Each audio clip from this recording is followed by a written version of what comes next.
Hi, my name is Venetia, and I wanted to share with you how easy it is to install the Retract-A-Gate.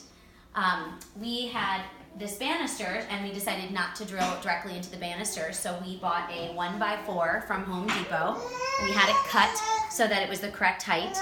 We had purchased, we purchased we installed three extra strong, extra long zip ties.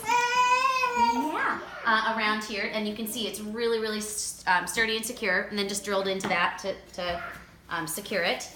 And on this side, same thing. You just drill these in right here, the two brackets, and then there's a adapter for if you have a molding of any sorts, so that it sits flush. So that made that even easier, because that would have been really challenging had that not been a part of their offering. And that's it.